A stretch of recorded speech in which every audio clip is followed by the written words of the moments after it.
Welcome back to Confessions. Now I'm like, can't even speak. I'm like losing my voice. Yeah, you're so excited. Okay. One, two, three. Welcome back to Confessions of a Hopeless Romantic. Girl. Fall in love with every page at Hopeless Romantic. Welcome back to another episode of Confessions of a Hopeless Romantic. I'm giggling because this has taken us probably like 4 or 5 days. Yeah. I'm Kearston. And I'm Shelly, and it's good you said that because I paused because when you weren't speaking, my instinct was to be like, "That's Kearston." Like her brain is short-circuiting, but yes. But yes, welcome back to another episode on the pod.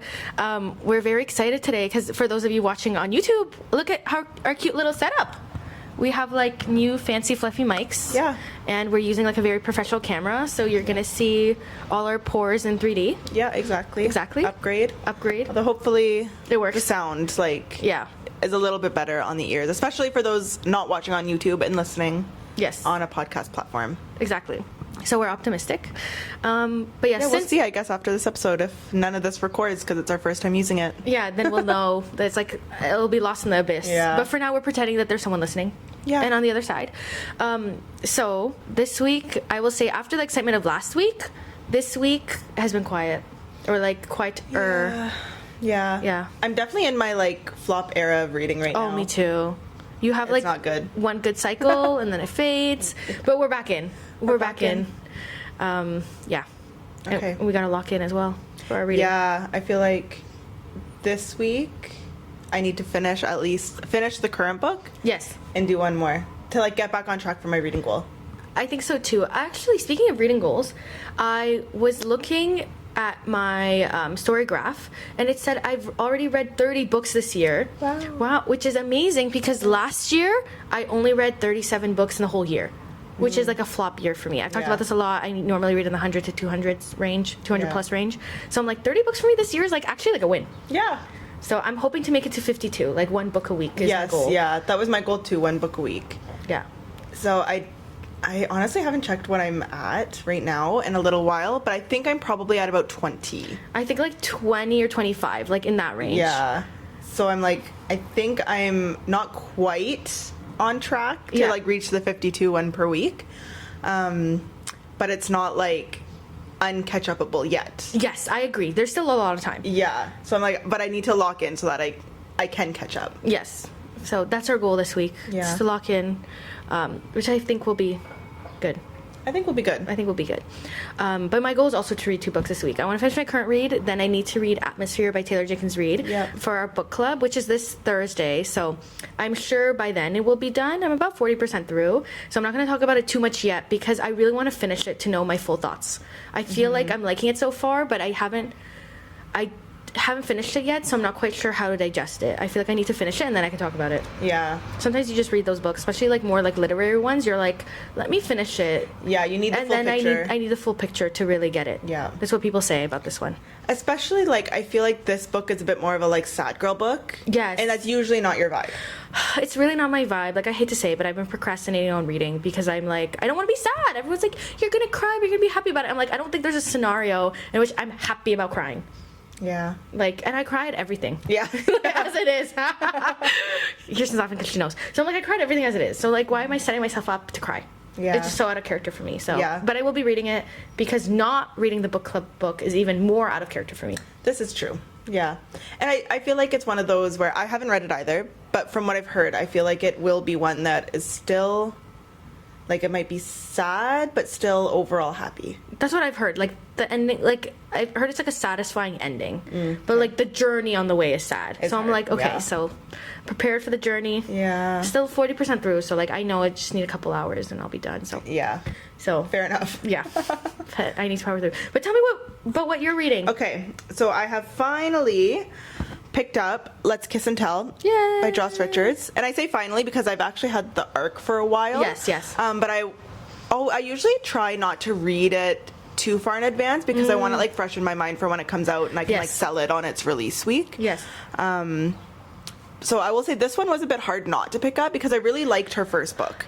And this premise seems so good. Like, I cannot wait to read this one. Yes, I'm really enjoying it. I'm about 60% of the way through. So I can't quite give my full, debrief on the full book yet because I'm just not there. Yeah. I'm about 65% of the way through. Nice. But I am really enjoying it. I love the cover. Like, I feel like the cover actually catches the vibe of the book, like, even though it's like they're not obviously at like a carnival the whole time. But it's definitely like, even from the very first chapter, like my first thought after the first chapter was like, oh my god, this is so much like How to Lose a Guy in 10 Days. Yes. Like, I was like, the vibe of like 2000s 90s rom-com. Oh, love. I was like, it's like so nostalgic for that.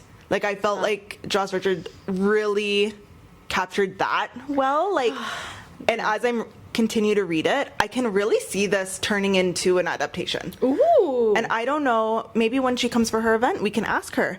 Yes.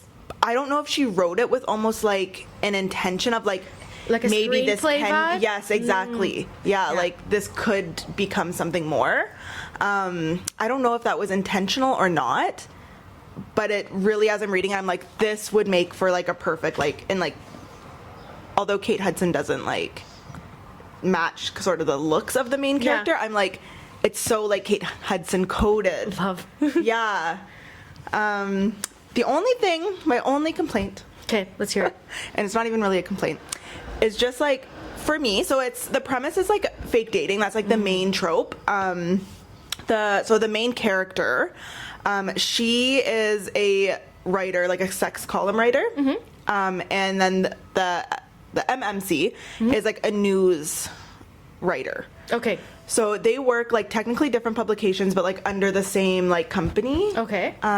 Is how I understand it. And so basically she, like, her boss comes to her and is like, girl, like, we love your column, it does so well, but just like, actually a lot of your readers like are now in relationships, and we're hearing that like they want to actually read about relationships and not just sex. Got you. So like, you gotta give us something more, because like your clicks are down, your views are down, like, An ultimatum. and in this industry, like, it ain't doing so well, so like layoffs are coming. Oh. So like, you gotta do something about this. Yes. And then he actually just started at the company as this like fancy, he's like really known to be like really good in his field, like pumps out story after story, like, so he just got like hired there. Yeah. So his career's going well, but he has recently like broken up with somebody of 10 years who is like getting married. But this person is like kind of like a family friend, so all of his family is going to her wedding. He was invited, and he's like, I can't not go to this wedding. That's gonna like seem fishy, like, or just like, I don't want people to like feel bad for me. Yes. I want to go. I want to bring like a hot +1 and be like, take this. Oh, love. So they kind of come up with a pact where like they'll pretend to fake date so she can go to the wedding, and then they can do like some fun like couple stuff, and she has something to write about. Okay. So basically, what my complaint is, okay, let's hear it's just that he's not like into it as much. Like, he's all like love the morals, love the ethics, blah blah blah.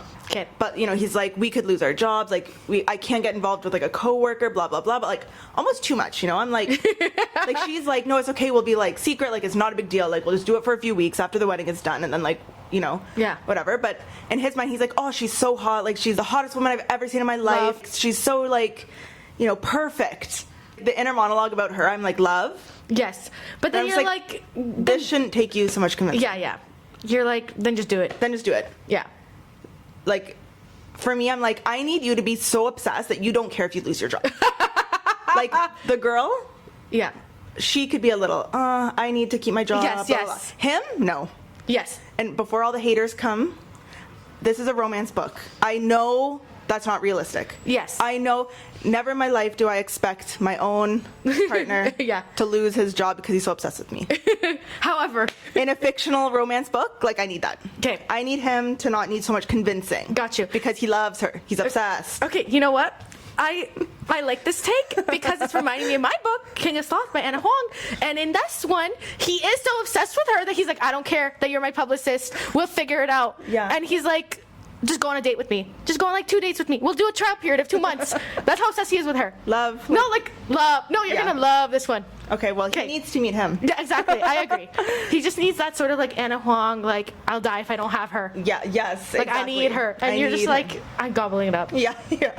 I'm gobbling it up. So, yes. overall, Okay. really enjoying it. Love. Really, like, could see this being a top read for me of this year. Mm-hmm. But that's my only complaint. But it will solve itself very quickly in like It will. 100 pages, right? It's already starting. I'm at the point where they're Okay. at the one bed at the hotel. So I'm like, you know, it's gonna resolve Yes. real fast, I think. Love. But yes, I really love the true 2000s rom-com. You know what I mean? I'm like, yeah. the rom-coms today just aren't the same. Well, there's a few good ones. They're still just not the same though. Okay, No, fair. there is a few good ones though. You're right. Yeah. You're right. But But bring overall, back the vibe. 2000s rom-com. 100%. I love So that vibe. yeah, so now I'm like, I need to lock in and finish. I'm obsessed. Yes. I think I'll finish probably in the next like 1 to 2 days. That's amazing. And also amazing because the book is our August book box pick. Yes, you're right. So basically, this comes out August 11th. Yes. You're listening to this Probably. July.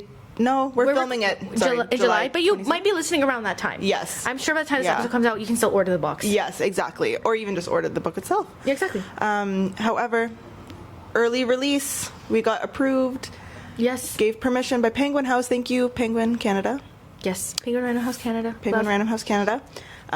So we're releasing it 2 weeks early in the book box. Yes. So if you are as excited for this book as I am, then no problem. Yeah. Just order it from us on the book box. Yeah. And you'll get it early. Literally. Very, very cute. I'm really excited about this one. Yeah. And I'm like, the book box also comes, like the Hopelessly Romantic box comes with a picnic blanket. Yeah. So I'm like literally going to order it, not just for the picnic blanket, but that's like a bonus. Yeah, yeah. Like, I really need one. Well, it's like a perfect, like, you take your Yes. book to the park with your picnic Exactly. blanket, your little cookie that comes in the box. Oh, it's a No perfect problem. Day. HRB always got you. Yeah. Yeah, it's a perfect day. It is. Just walk down to Trinity Bell Woods. No, I'm like so excited. You're good. I'm good. Okay, more about King of Sloth. More about King of Sloth. So I think I mentioned last week that I was reading this one. I'm still on my Kings of Sin journey.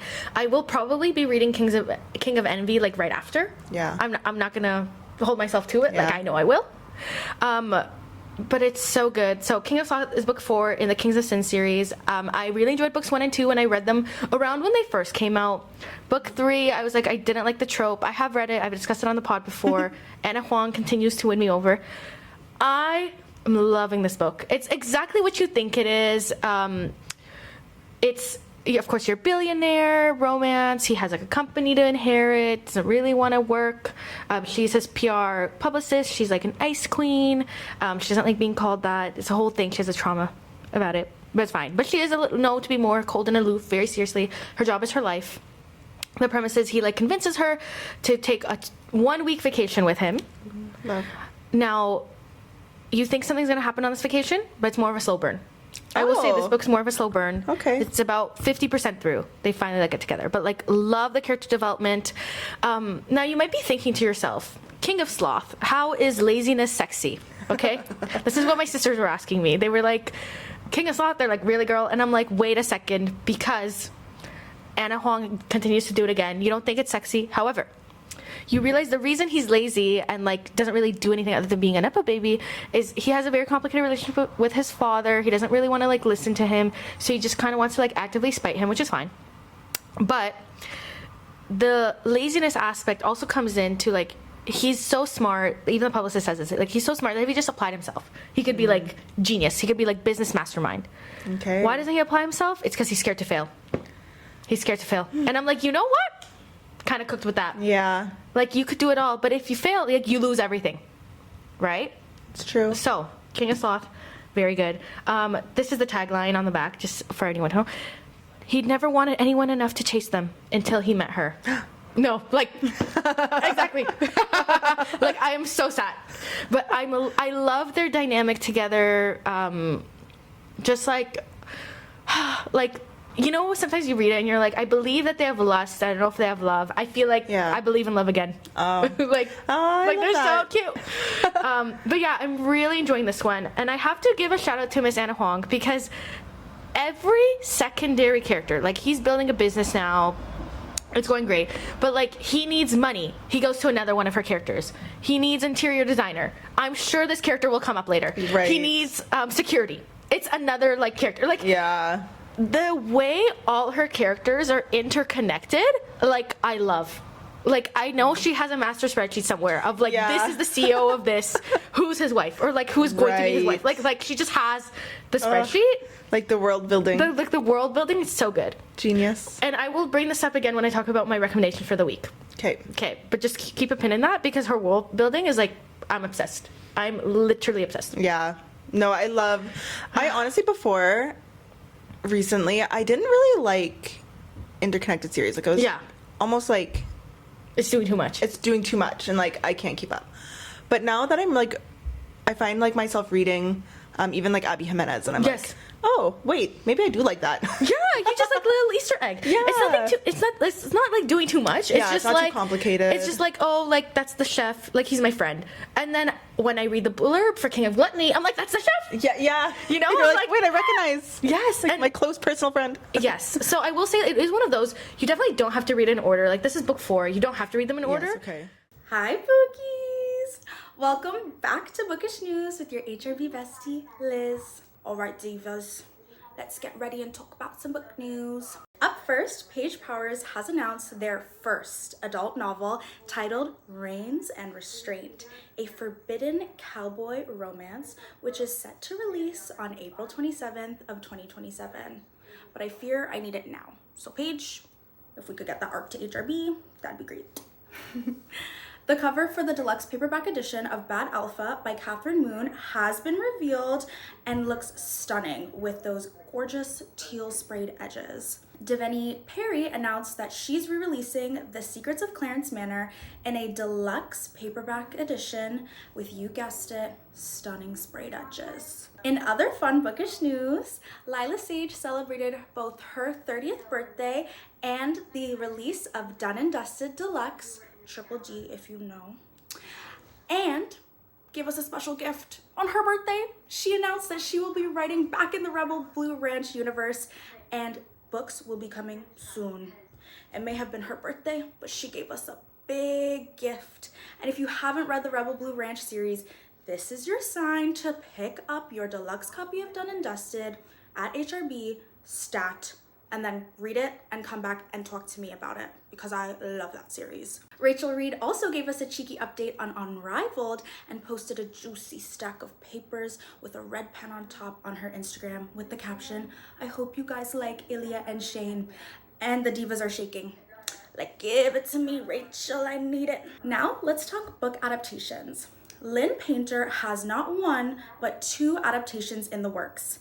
First, Better Than the Movies is being adapted into a film by Netflix with Beatrice Kittos set to play Liz and The Summer I Turned Pretty's Cam Cameron, David Econo starring as Wes. Fake Skating by Lynn Painter is also getting adapted into a movie by Sony Pictures and is set to release in theaters on July 16th, 2027. In other adaptation news, Ali Hazelwood divas lock in! We've got another adaptation in the works.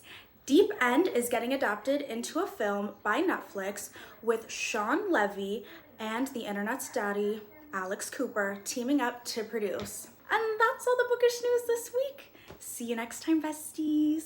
Mwah! Okay, we're back. We fully finished. Yeah. You will see. We'll put, like, the bookish news. Yes. Where the break is. Thankfully, it did cut out at a very good time.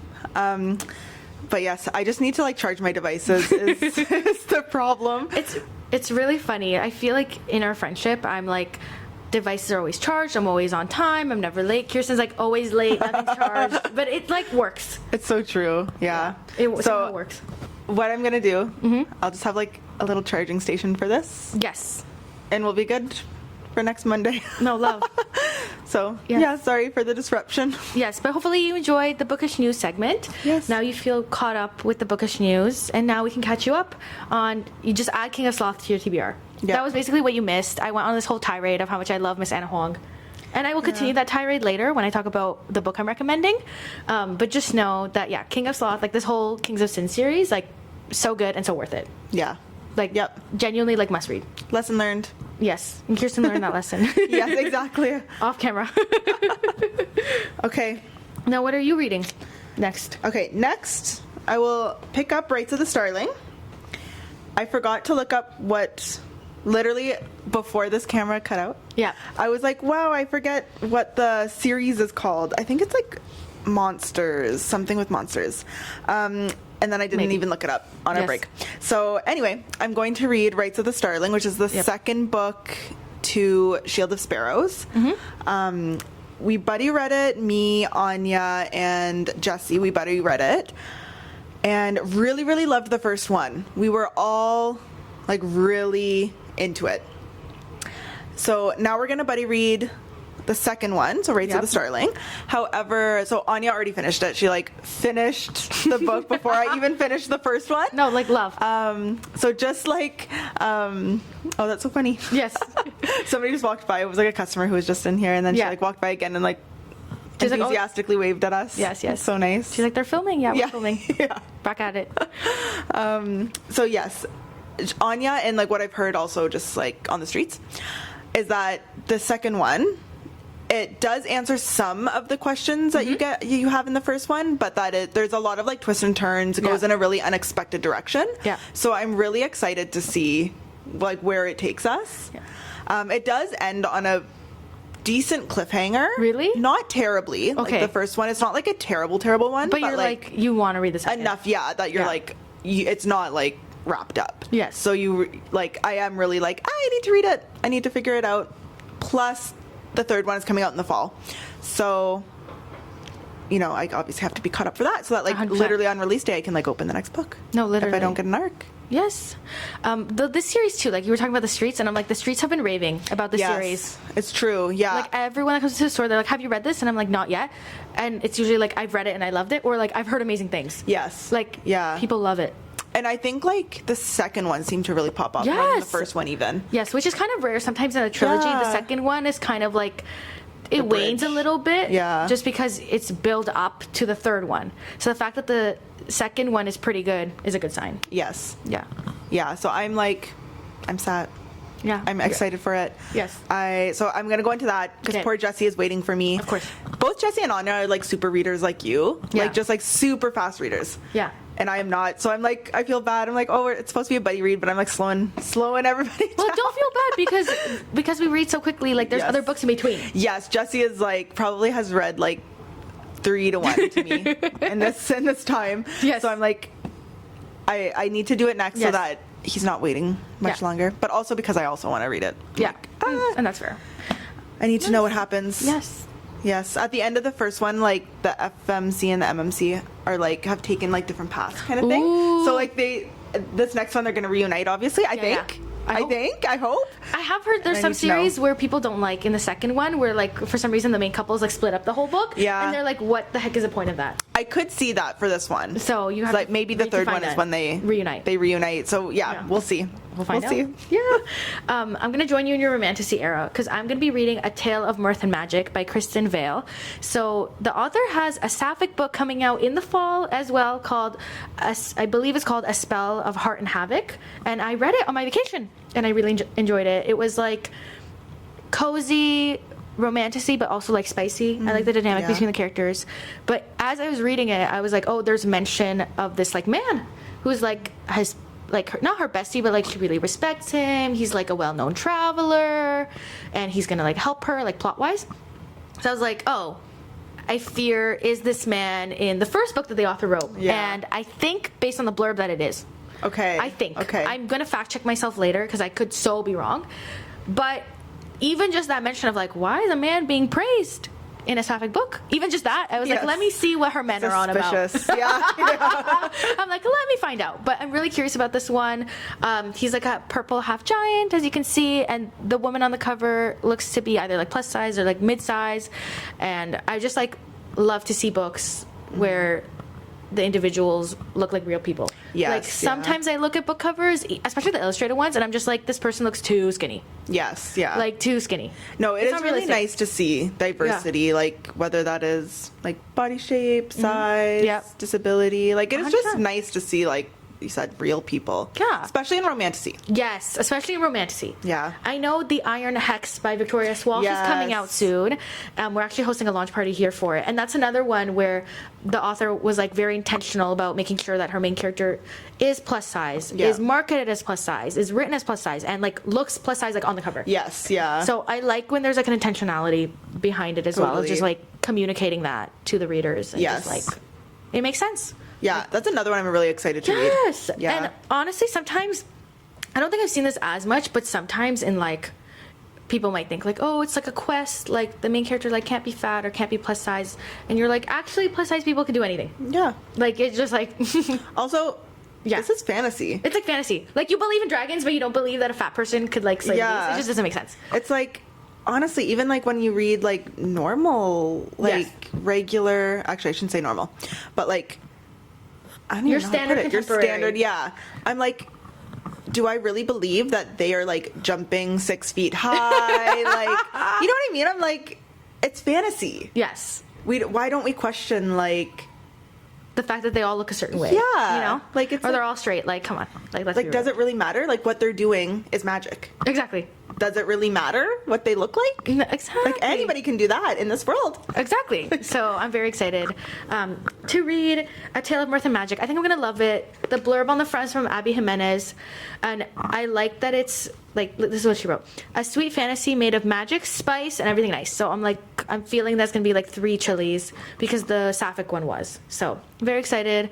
And yeah, I think I'm just going to love it. I'm kind of like slowly entering my romantasy era. I feel like in filming, like I've finally picked up this romantasy bug, not fully. Like, I love a contemporary, love a dark, like not necessarily dark, but like love like a morally gray, dark billionaire, like dark light. So I feel like it's like up my alley. Like, if I'm gonna do a romantasy, I like a cozy one where I don't have to like remember too much of the world building. Like, I just don't care for like the war, the political intrigue aspects. Yes, okay. But everything else, like, I'm set. Yeah. Okay. Yeah, you're just more of a cozy romantasy person. Yeah, I like reading for the vibes. Yes. Like, if I wanted to think, I would have a different career. Yeah, that's fair. I mean, you do enough thinking. Yes. On the business level. 100%. Exactly. So I gotta relax when I read. Exactly. So that's just my vibe. Okay. Okay. What I'm recommending and what I'm gonna read next after Rites of the Starling. Okay. Mermaid in Manhattan. Ooh. I know. I'm literally so excited for this one. You're like giggling. Like, I was thinking about Joss Richards, how it's like 2000s rom-com. Like, this is giving that. Love. Because it's like aquamarine. Yes. You know what I mean? I'm like, I was literally just talking about this actually when I was up north visiting Serena. Because Cooper is like about 4 years old now. Yeah. So, and she's really into like mermaids, obviously. Yes. Like, what little girl isn't? Yeah. And I was like, literally, we have to like show her aquamarine. Like, we need to watch that. Because like, I don't know. It's just like so iconic. It is. So to me, I was like, oh, when I seen this, I got it on my Kobo. It was on like deal for like 99 cents or something crazy. I love a Kobo deal. I love a Kobo deal. So I was like, add to cart. Yep. It's going up the TBR because also like mermaids in summer, like you have to read this in summer. 100%. So the blurb on the back, it literally just says, let's get wet. Oh, love. It also says the perfect sexy rom-coms for fans of Aquamarine and Jenna Levine. But you know what? I'm curious, the sexy. Where's the sexy coming from? And like, let's get wet? Like, you have to read it and tell us the spice level. Yes, it's true. It's hard to say. I'm assuming it's like a 2 to 3. I know, but sometimes when they like emphasize that, you're like, wait, is it a 3 to 4? Yes. We're about to find out. We're about to find out. Well, like, the water premise, there's so much you can do. I know. Yes. So basically what it's about is this guy, it is like a magical world. Yeah. This guy, the main guy, running for mayor. Yep. Her loves the ocean. Love. Like, doesn't want to leave it, but they have like an arranged marriage. Oh. I believe.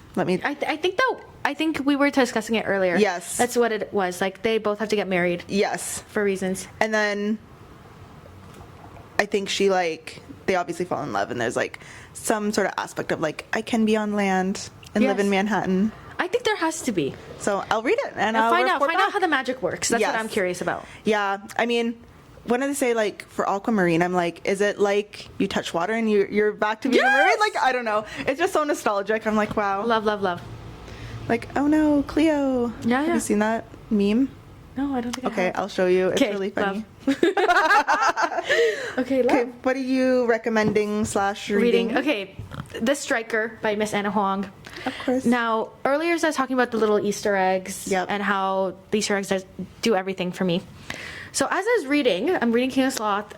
Sloane, our main character, is like a huge, famous like PR like publicist. Like she like is able to help anyone. Her client is a Mr. Asher Donovan. There was like a whole like maybe 2-page sequence of how like she has a meeting with him and she's telling him that the unique clause of his contract, he can't get into a fight with his like teammate / longtime rival, because if he does, he not only is going to be getting kicked off the team, but they're going to demand their $200 million back. Right. So it's in his best interest to like play nice and like stop getting into messes. Okay. Yeah. And I was like, there's a lot of talk of this Asher Donovan. Like they play like a FIFA video game and he's like the player everyone picks. Like he's just always there. So I'm like, okay, Mr. Asher. So I'm like, I was telling Kearston when I picked it up off the shelf, I was like, if this is about Asher Donovan, I'm reading it. And it was literally first sentence. Asher Donovan is a living legend. The scream, I scrumped. Yeah. I was like, I'm not gonna scream because I think like the mics like, won't be good on your ears. But like literally, like I'm so sad. I'm sad at the theater. I'm like, and guess who the love interest is? Well, Well, you now already I know. Kirsten knows. But for you listening, you're never gonna believe the love interest is this rival's sister. Could have been anyone. Literally could have been anyone. Like brand new fan, good, someone yeah. he sees in the stands, like all the One Direction fanfic, where like he looks at you. And then calls you up, like, do you know what I'm talking about? Yeah, it could have I do. literally been that, like, love. Oh my goodness, It could that have was such a time. such a time, but it literally could have been that. But no, of course, it has to be the rival sister. I'm really Like, curious. her brain- How did they meet? Apparently, she's his trainer. Oh. So she swore she would never date a football, but a footballer. Oh yeah, that's right. Yeah. The Yeah. soccer. Okay, yeah. Surviving this is Asher, blah, blah, blah. Surviving the summer shouldn't be hard until Asher meets their new trainer.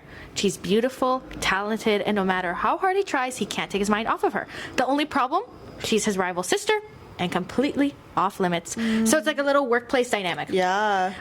So for those of you listening on the radio or in the car, whatever, this book is 550 pages. And sometimes you're like, in a romance novel, you're like, is it really that deep? Is there that much to say? But after knowing some of the Asher lore in the other books and how like forbidden this is, like genuinely, I'm like, she needed the page count. She needed to cook. She needed Like Anna Huang needed to cook. Fair. Yeah. No, you're Love. right. I haven't picked it up yet only because it's really intimidating to be a contemporary sports romance. Yes. That is 550 pages. Yes, you're like, what is there to say? But now that you know, Yeah. I'm Makes like, sense. wait, I'm sad. So I'm very, very excited to read this one. And of course, I checked the blurb for what book 2 is about, and it's the rival's love story. Like, like her mind. Like I just no. Miss Anna Huang got me. Yeah. Like the love. woman you are. No, like Anna literally the Huang. woman you are. love. So I'm very excited to read that one. But yeah, if there's any other authors that y'all watching think like we need to like get on this journey. Yeah. Like we need to be sad and we need to like go on this ride. Yeah, we need Please to let us enter know. like Fugue State. Yes, like that's Don't what I'm leave ready. until we're done all the backlist. Exactly. Please let us know. Yeah. And of course, like anytime we would love, like Yes. we're always open to feedback. So Yeah. put in the comments anything that you do like want to see from us or hear Yes. from us. If you're like, I'm sick of your recommendations, I want to hear about this. Yes. Also open to that. Well, you know what? We should do an episode where we do like our desert island reads. Ooh. Like you're trapped on a desert island. Your kobo can only have 10 books. What 10 books are you bringing? Think about it. Cook. Okay. Your cook. We will film a one-off. Okay. Yeah. Right? Yeah, I'm set for that. Yeah, let's do it. So. Okay. But yes, thanks again for listening and watching. Yes, and we'll thank see you you. next week with many more books read. Hopefully. You'll find out. Yeah. Stay tuned. Stay tuned. Bye. If this is dead, I'm dead.